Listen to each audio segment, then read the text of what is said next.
नमस्कार दोस्तों, आज के यूट्यूब चैनल में आप सभी लोगों का स्वागत है। आज हम आपको ऑर्गेनॉन ऑफ मेडिसिन की एफोरिज्म नंबर 11 के बारे में डिस्कस करेंगे कि महात्मा हनीमैन ने एफोरिज्म 11 में क्या बताया और हमें उसको कैसे अप्लाई अपने प्रैक्टिस में करना चाहिए। तो महात्मा हनीमैन ने बताया 11वें एफोरिज्म में, when a person fall ill, it is only this spiritual, self-acting, automatic, vital force everywhere present in his organism that is primarily deranged by the dynamic influence upon it of a morbific agent inimical to life. It is only the vital principle deranged to such as abnormal state that can furnish the organism with its disagreeable sensation and incline it to the irregular process which we call disease, far as a power invisible in itself and only recognizable by its effect on the organism.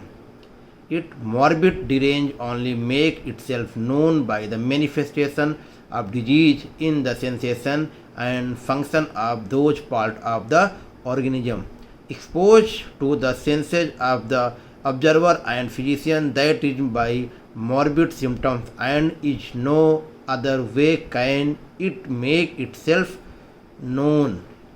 ये महात्मा Hahnemann ने अपने 11वें aphorism में हम लोगों को बताया कि कैसे उसमें काम करता है।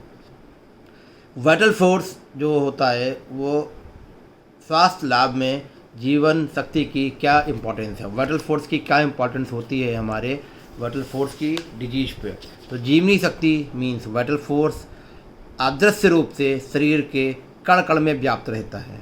जब मनुष्य के शरीर पर कोई डिजीज, कोई रोग का हमला होता है या आक्रमण होता है तो रोग के आक्रमण या हमले से इस जीवन शक्ति के लिए संकट उत्पन्न हो जाता है।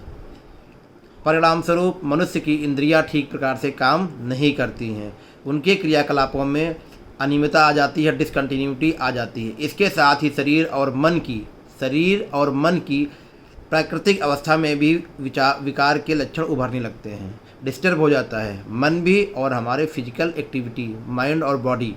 इन्हीं लक्षणों के आधार पर चिकित्सकगण यह जान पाते हैं कि शरीर में कौन सा अवयव किस रोग में प्रभावित हुआ है। ये रोग के बारे में जानकारी प्राप्त करने का सही एकमात्र साधन सुलभ है।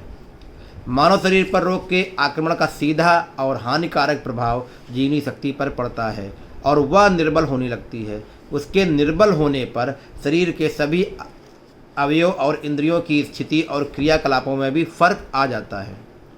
ऐसा समझा जाता है कि स्वास्थ्य के नियमों का उल्लंघन करने, चिंताओं, बुरी वासनाओं में फंसने और मिथ्या आहार विहार से अनेक रोगों का जन्म होता है।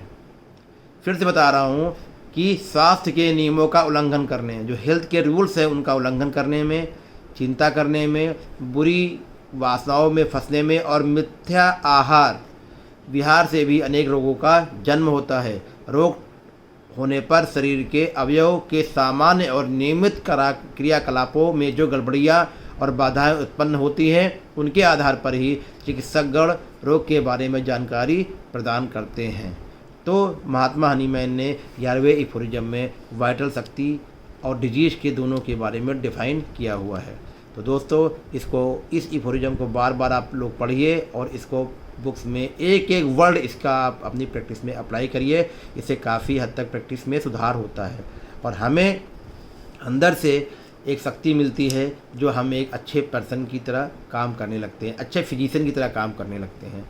इसके पहले के एफोरिज्म में मैंने बताया कि फिजिशियन का रोल क्या है, वो आप पिछले वीडियो में आप देख सकते हैं। सीरीज 1, 2, 3, 1 से लेकर 10 लगातार एफोरिज्म के बारे में वीडियो बना है, तो उसमें क्या क्या बताया है शॉर्ट फॉर्म में मैंने उसको आपको बता दिया है। तो दोस्तों, ऑर्गेनॉन ऑफ मेडिसिन का अगर ये वीडियो आपको अच्छा लगा है तो प्लीज़ इसको लाइक कर दें, अपने फ्रेंड सर्किल में इसको शेयर कर दें और अपने सोशल मीडिया पे फेसबुक, इंस्टाग्राम पे इसको शेयर कर दें और चैनल को सब्सक्राइब करना ना भूलें, जिससे टाइम पे जब भी हम कोई भी वीडियो बनाते हैं तो इसकी जानकारी आपको नोटिफिकेशन के माध्यम से मिलती रहे। बेल आइकन का बटन ज़रूर दबा दें।